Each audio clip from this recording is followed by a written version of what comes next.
Bom dia, eu sou Flávio Gomes de Barros e estamos juntos em mais um domingo. O Contextualizando de hoje recebe o sacerdote André Barros de Castro. Alagoano de Maceió, ele se ordenou padre da Igreja Católica aos 61 anos de idade, após trabalho missionário por vários países, e já iniciou a rotina de celebrações de missa. Bom dia. Bom dia, Flávio. Bem-vindo aqui ao nosso Contextualizando. Muito obrigado. Bom, sua formação, jornalismo.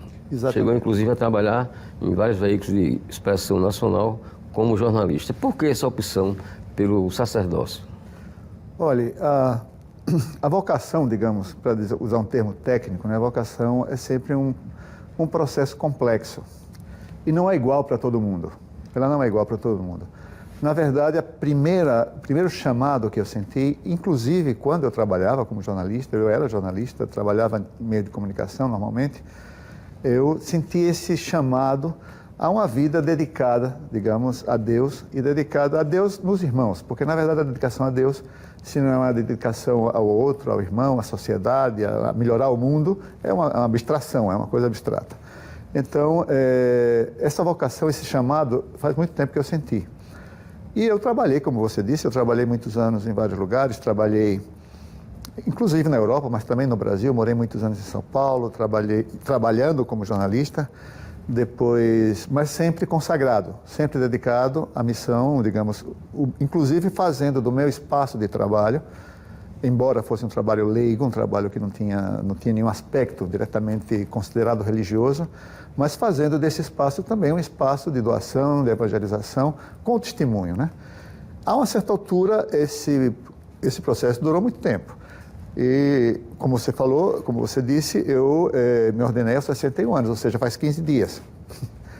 E é como um passo adiante, é um chamado novo, uma vocação quer dizer chamado, né? Uma vocação dentro da vocação, que você sente que Deus te pede, aquele mesmo Deus a quem você se dedicou a vida inteira, está te pedindo um passo a mais, um passo adiante. E me foi pedido esse passo, me foi feita a proposta, digamos, né? E eu me senti identificado com essa proposta e aceitei e me ordenei sacerdote. Houve algum episódio que determinasse esse, digamos assim, chamamento para a vocação? Olha, quando eu tinha... Talvez você não saiba, eu sou de Maceió, mas a gente conviveu e se conhece, mas eu tive uma adolescência muito difícil. A uma certa altura, eu, através de um retiro espiritual, eu tinha uns 17 anos, eu tive esse encontro, digamos, com Deus, esse encontro com a fé, né? Em circunstâncias muito simples, muito normais da vida, eu participei de um retiro, de um encontro, e nesse encontro eu fiz essa descoberta, né? Porque a questão da religião, um parêntese que eu queria abrir, para que se entenda melhor, a questão da religião não é tanto um tema de doutrina, também, né? Toda religião tem sua doutrina, ou de teologia, né? Quem quiser, a teologia não dá nem tira a fé de ninguém. A questão da religião, da conversão, é uma experiência de Deus, é uma experiência pessoal, uma experiência com alguém que entra na sua vida. No meu caso, isso se deu aos 17 anos, 18, 17 anos. Nesse momento, precisamente, isso é diferente para cada um. Mas na minha cabeça, digamos, na minha maneira de ver, nesse momento, quando eu cheguei a fazer essa experiência de Deus, parecia lógico. Tipo, se Deus existe, se eu descobrir, então eu tenho que viver por Ele. Você não tem outro caminho, né? E aí foi que começou, como eu falei para você, toda essa descoberta, né, digamos, dessa união com Deus, desse trabalho com Deus. Mas há de reconhecer que não é uma alternativa muito comum nos dias de hoje, não é isso? O que é que está havendo, no seu entender, para que falte mais, principalmente entre os jovens, essa descoberta, se despertar para o lado religioso? Flávio, entre as coisas que eu fiz na minha vida, eu fui professor de sociologia também, vários anos, né? E eu entendo que, na verdade, analisando, vendo a sociedade de hoje como é uma sociedade que perdeu muitos valores, não se pode negar. Adquiriu outros, porque não tudo é negativo na humanidade, no crescimento da humanidade, surgiram outros valores importantes que na minha geração, na sua geração, talvez não fossem tão importantes. Mas desapareceram ou diminuíram, digamos, certos valores, né? A presença de certos valores nessa sociedade. Inclusive essa, digamos, preocupação, vamos dizer assim, pelo aspecto religioso. Por vários fatores, a sociedade é laica, a sociedade se distanciou, digamos, Deus deixou de ser parte, digamos assim, de ser dos cálculos. Quando alguém planeja a própria vida, raramente inclui Deus, apesar de falar muito de Deus, mas raramente inclui Deus nesses cálculos. Mas não se pode dizer, na minha opinião, por outro lado, que diminuiu a espiritualidade. Eu sinto que a religião como referência, e sinto e experimento isso também na minha vida pastoral, na minha vida concreta, né, como consagrado e como sacerdote, que a preocupação com a religião institucionalmente falando, como instituição, diminuiu muito, né, o interesse. Mas não diminuiu o desejo de espiritualidade, a vida espiritual nas pessoas. Eu acho, inclusive, que isso tem crescido. Qual é o grande desafio? É oferecer a esse novo tipo de pessoa, a esse novo tipo de cidadão, a esse novo tipo de pessoa, de jovem, sobretudo, uma alternativa, não diria, mas uma visão, uma experiência religiosa que seja conforme e adequada à experiência humana que ele faz hoje em dia, uma resposta a seus anseios, às suas preocupações. No dia que a gente conseguir resolver um pouco isso, eu acho que não é fácil, eu acho que um pouquinho vai reflorescer a vocação religiosa também. Bom, a tendência, no seu caso, era que houvesse um encaminhamento para a política. Eu digo isso por conta dos seus pais, né? Claro. Um, Novaes de Castro. Exatamente. Família tradicional aqui em Maceió, aqui em Alagoas. Outra, Gomes de Barros, também Exatamente. família tradicional. Exatamente. E terminou você, sacerdote. Esses são os mistérios da vida. Na verdade, eu nunca fui político, no sentido de... Eu sou um animal político, plenamente político, gosto e me interesso muito por política e sofro muito por causa da política. Mas eu nunca me desenvolvi, digamos, nunca tive um cargo político, nunca desenvolvi uma carreira política. Mas, na verdade, como jornalista, eu fui jornalista há vários anos, desde o início da minha atuação como profissional, essa atuação foi sempre no campo da política. Eu fui repórter de política por muitos anos, depois trabalhei em redações, trabalhei por vários anos. Então, sempre tive uma ligação muito forte com a política. Obviamente, juntar isso, unir isso, digamos, conciliar isso com a atividade religiosa não é simples. Não é muito simples e realmente a gente tem se dado conta ultimamente que o resultado pode ser bom e o resultado pode ser um desastre também. Mas é um desafio. É um desafio. Eu não deixei de me interessar por política só porque eu sou religioso, não. Mas ainda tem tempo. Há casos de padre que entram na política. Há casos de padre que entram em política. Aí a gente tem que ver caso a caso, né? Precisa ver caso a caso. A decisão de entrar em política é uma decisão que, na minha opinião, se um é sacerdote, se uma pessoa é um sacerdote, ele tem um compromisso com a comunidade, tem um compromisso com a igreja que ele escolheu, na qual ele vive, na qual ele se ordenou sacerdote. Então, são sempre decisões que têm que ser muito negociadas e muito conversadas também com a própria comunidade, né? Mas,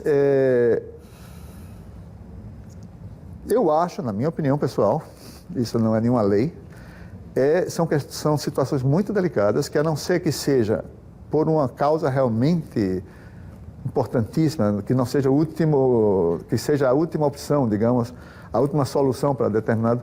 Eu acho que é preciso ter muito cuidado com isso, porque quando a religião envolve, como a política, envolve muitos os sentimentos das pessoas, as emoções das pessoas.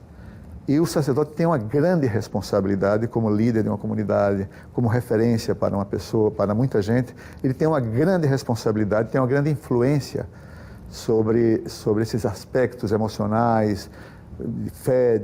A fé tem muito a ver com a emoção também. Então, é preciso ter muito cuidado, é preciso ser muito delicado com essa problemática. Bom, na sua opinião, parece que aparentemente é inconciliável.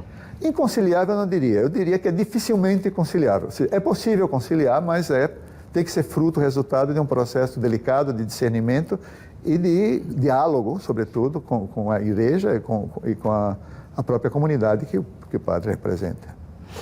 Ok, vamos a um breve intervalo comercial aqui em Contextualizando e na volta a gente continua a nossa entrevista com o padre André Barros de Castro. Até já. Estamos de volta com o programa Contextualizando. Comigo, o padre André Barros de Castro. Quando que começou efetivamente o seu trabalho como missionário da Igreja Católica, né? Jornalista, largou para se dedicar à Igreja Católica como missionário. Quando é que começou exatamente isso?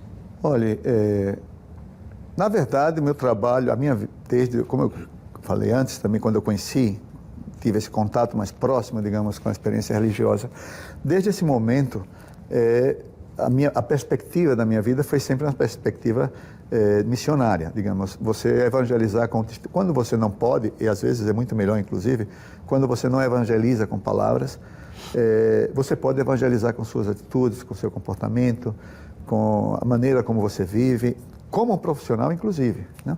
Então, todo o meu tempo de laicado, em todo o período que eu fui leigo, eu era leigo, era um profissional, como qualquer outro, no mercado de trabalho, como qualquer outro, mas com esse propósito de evangelizar, de ser um missionário, digamos, do dia a dia, da vida.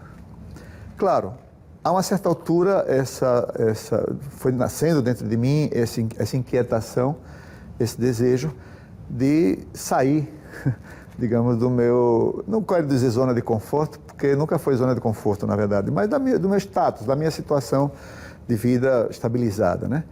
E aí, eu faço parte de um movimento da Igreja Católica, que mais ou menos conhecido, que se chama o Movimento dos Focolares. E aí, eu sou um focolarino, e aí, a uma certa altura, me foi feita essa proposta. A gente está se referindo aqui, creio que a sua pergunta vai nessa direção. Esse sair para fora do país e tudo isso. Então, eu morei muitos anos em São Paulo. De São Paulo, eu fui morar na Itália uns anos. Depois, estive no México. Cuba, 8 anos. México, quase 5 anos. Cuba, e agora, ultimamente, eu vivo na Colômbia. Estou na Colômbia, para onde eu vou voltar daqui a uns 15 dias. E, enfim, mas surgiu como uma evolução, como crescimento, como desenvolvimento da minha própria vocação como cristão, né? Porque a gente tem que dar testemunho. Nesses países todos, já como missionário evangelizando? Já, exatamente. Em todos esses países, começando no México eu também estudei também, né? No México eu concluí meus estudos teológicos no México, na verdade. Mas também aí eu fui como missionário, né? E como é que surgiu esse engajamento no movimento Focolares? Olha, a vida é cheia de mistérios, né? E de situações que a gente não controla, vamos dizer assim.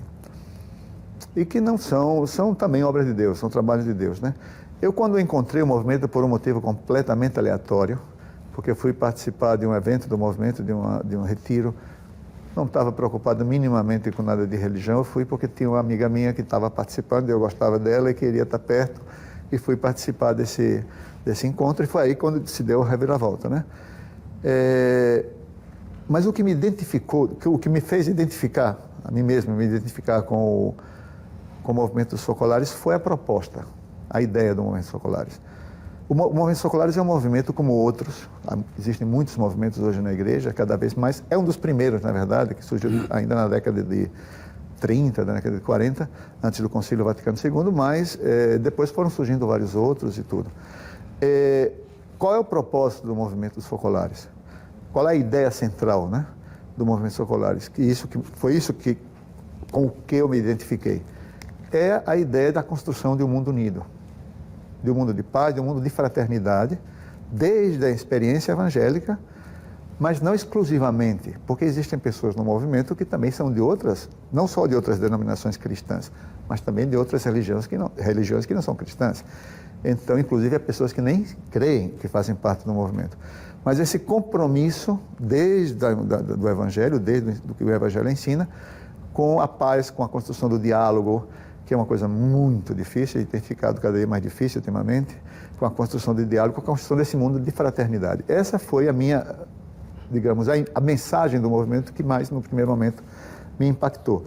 E também pelo fato que a espiritualidade do movimento é toda em função dessa construção desse mundo unido, desse mundo de paz, desde o Evangelho e desde a experiência humana central, fundamental, básica, que é a experiência da dor, a experiência do sofrimento, digamos. E além de todas as barreiras, e além de todas as dificuldades, porque inclusive no próprio diálogo, e você sabe, porque você trabalha com política, é muito complicado, é muito difícil, é muito doloroso muitas vezes, mas a espiritualidade do movimento nos ajuda a ir além dessas dificuldades, dessas barreiras, com essa fé, com essa confiança de que é o testamento de Jesus, foi isso que Jesus pediu, que todos fôssemos uma coisa só, e a gente quer construir isso assim, em vários campos, em vários campos.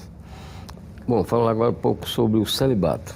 Há quem diga que o celibato é um dos empecilhos para que a Igreja Católica consiga se expandir até mais do que poderia se expandir. E perderia, por conta disso, muito espaço para a Igreja evangélica, para os evangélicos de uma maneira geral. Sua opinião? Olha, esse é um tema realmente polêmico que tem sido muito explorado, inclusive pela mídia. E eu até entendo porque eu venho daí, porque precisamente porque é polêmico, exatamente porque é polêmico. Os meios de comunicação, em grande medida, vivem da polêmica, né? E isso ninguém pode negar, mas também ninguém pode condenar. Mas é um tema muito delicado. Agora, eu digo pela minha experiência pessoal, né? Existem muitas opiniões, muitas ideias. O celibato, quando a gente decide ser sacerdote, a gente sabe disso. Sabe que a Igreja Católica faz essa exigência, apresenta essa exigência. Eu, quando assumia os riscos e as vantagens também de ser sacerdote, eu já contava com isso, eu já sabia disso. Então, eu acho que para nós que somos, e eu vejo isso também na prática, conversando com muita gente, para nós sacerdotes, esse problema é menos grave, ou menos sério, ou menos preocupante às vezes, do que para os próprios laicos que ficam pensando, porque o coitado do padre que não casa, não tem filho, né? Eu acho que é uma opção. Por que o celibato? No meu caso, né? Não é porque a família, pelo contrário, a família natural, a família humana, ter filho, casar, ter filho, é uma vocação natural. Eu tenho essa vocação, como todo padre tem essa vocação também. Senão não podia ser padre. Mas é uma vocação natural. Quando eu decido, em nome, digamos, para o bem do meu trabalho pastoral, da minha vida eclesial, da minha vida espiritual como sacerdote, renunciar, entre aspas, a um casamento, a ter uma família, eu estou renunciando à coisa mais bonita da minha vida. Que a minha vida podia ter. Né? A gente não vai ser padre, pelo menos eu, né? Não vamos ser padre porque não queremos casar. Né? Vamos ser padre porque essa coisa tão bonita que a gente tem, a gente entrega, né? Sublima, se a gente quiser dizer com termos mais psicológicos, para o bem de alguma coisa que nos parece maior, que nos parece mais importante, que é a dedicação à comunidade, a dedicação às pessoas, que eu não poderia fazer o que eu faço, não poderia ter viajado tanto, sinceramente, se eu tivesse casado e com 2 filhos, 3 filhos para criar, e dar de comer, pagar a escola. Então, essa dedicação é assim. Por outro lado, eu acho que existe um sentido mais profundo, que a mim me sustenta muito, que é esse testemunho que a pessoa célebre, ou a pessoa ou a religiosa, dá, de que só existe uma coisa realmente importante no mundo, que é Deus. Todo o resto passa. Todo o resto muda. Todo o resto é absolutamente relativo. A única coisa que não se pode relativizar é Deus, e isso é tudo. Então, é um testemunho, como um sinal profético, digamos, que nem todo mundo está obrigado a seguir, né? Uma outra questão polêmica. A sua opinião sobre o aborto? Essa realmente é uma questão muito polêmica. Essa mais ainda. Olha, naturalmente, a posição da igreja é a minha também. Eu acho que não só a minha, nem da igreja, eu acho que de muita gente que, inclusive, na igreja, ninguém é a favor do aborto. Ninguém vai dizer que é a favor do aborto. Do aborto como ato de abortar, né? Agora, então a gente não pode jamais ceder nesse ponto. A vida humana essa é a posição da igreja, é a minha também, a vida humana está em cima de tudo. Né? Está em cima de tudo. Muitas vezes se coloca a questão da vida da mulher, mas isso já está contemplado. A gente já sabe que quando há essa dúvida, essa possibilidade de que o feto afete a vida ou ameace a vida da mulher, são circunstâncias específicas que a gente pode conversar.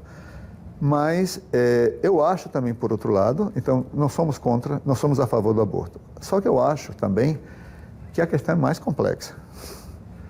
A questão é mais difícil e existem situações muito difíceis, muito ambíguas, muito complexas, muito dramáticas, e a gente conhece várias, todo mundo, os meios de comunicação, em que não nos cabe julgar. Não significa defender o aborto. Não significa defender o aborto. Significa que, diante de uma situação que eu não posso resolver, que eu não posso controlar, que eu não posso, eu me calo. E respeito. Eu acho que isso é uma questão importante que precisa, inclusive, a caridade. Então, repito, para enfatizar, para não dizer que eu sou um padre a favor do aborto. Eu não sou a favor do aborto, eu sou contra o aborto, eu só acho que a gente não pode simplificar demais. A gente tem que... O amor, a caridade tem que prevalecer. E o que dizer, no caso do aborto considerado legal, dentro daquelas permissibilidades estabelecidas em lei? Não, essa é uma decisão civil. Né? Para a religião, o aborto nunca é uma opção. Não só para a religião católica, e isso é uma coisa que todo mundo pode constatar, não é uma exclusividade nem uma prerrogativa única da religião católica. Algumas religiões são um pouco mais moderadas, um pouco mais tolerantes em alguns aspectos, inclusive aspecto da idade e tudo isso, mas nenhuma religião admite um aborto, porque é considerado a morte de alguém. Ninguém pode ser a favor da morte de alguém, né? Agora, a sociedade tomou a decisão, deliberou através dos instrumentos, das ferramentas, dos elementos que tem democráticos, ou mais ou menos democráticos, tomou a decisão e definiu um arcabouço, digamos, entre aspas, legal, que possibilita essas possibilidades, essas situações, né, admite o aborto em algumas situações. Eu acho que, se eu pudesse, eu assumiria comigo todos os filhos dessas mulheres que precisam abortar para que elas não abortassem, mas eu não posso. Então, eu diria que não julguemos. A mulher não pode ser condenada por isso, a não ser que, depende, tem casos que sim, mas a mulher não pode ser condenada, a mulher não é criminosa no caso do aborto. É toda uma situação social, cultural, humana, que é muito mais difícil, a gente tem que atuar, evitar o aborto, mas não condenar ninguém. Qual seria uma orientação pessoal ou uma orientação da própria igreja para uma situação, por exemplo, uma mulher engravida de um estupro, ela não deseja essa gravidez, o que ela deveria fazer, na sua opinião? Não, eu não sei o que ela deveria fazer, é isso que eu quero enfatizar. Eu jamais me aproximaria dessa mulher para dizer o que ela deveria fazer. Eu aconselharia, se ela, porque existem muitos casos de mulheres estupradas também, que superaram a questão, superaram o problema, tiveram seus filhos e os filhos cresceram. A única coisa que eu aconselharia a não abortar, mas não entraria, repito, é uma questão de foro interno, de foro íntimo. A mulher, eu não sei o que ela está passando, eu não sou mulher, e eu não sei o que essa mulher, e nunca vou saber, o que vive essa mulher. Né? Essa mulher violentada com essa situação.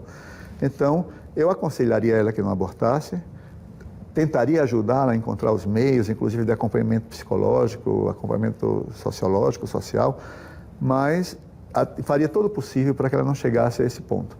Mas não a julgaria, não a condenaria, porque isso é uma questão, o interior do ser humano, só Deus percebe, só Deus sabe, e eu tenho que me manter no meu lugar, como ser humano. Bom, qual mensagem poderia deixar para o cidadão ou a cidadã que está nos assistindo nesse momento? Olha, eu acho que, do ponto de vista cristão, eu acho que a grande necessidade nesse momento da sociedade, não só brasileira, porque eu vivo nesse momento em outros países e viajo a outros países, é evitar, combater a intolerância, a violência, muitas vezes cometida em nome da religião, o que é uma usurpação do fenômeno religioso, porque a religião, alguém se apropria de uma mensagem religiosa que não inventou ele, mas ele se apropria da mensagem para semear ódio, para semear divisão, para semear guerras, como a gente está observando em muitos países. Então, o meu desejo, digamos, a minha mensagem poderia ser essa, né? De que a gente aprenda de Jesus, que a última palavra, o último critério de tudo na vida é o amor. A religião, para ser legítima, ela tem que pregar o amor, a fraternidade, o diálogo, a conciliação, a reconciliação, a paciência, a compreensão, não só a tolerância. A gente tem que ir mais além da tolerância, né? Mas a religião é amor. Teria que ser uma expressão, não amor, a religião não é amor, mas a religião teria que ser essa instituição, esse instrumento, essa ferramenta que difunde, que leva para frente a mensagem de Cristo, que é o amor. Então eu acredito que concentrar-se nisso. Todo o resto a gente pode negociar, mas isso é o essencial. Ok. Você pode rever essa entrevista com o padre André Barros de Castro no YouTube da TV Pajuçara. O programa Contextualizando deste domingo fica por aqui. Um bom final de semana para todos.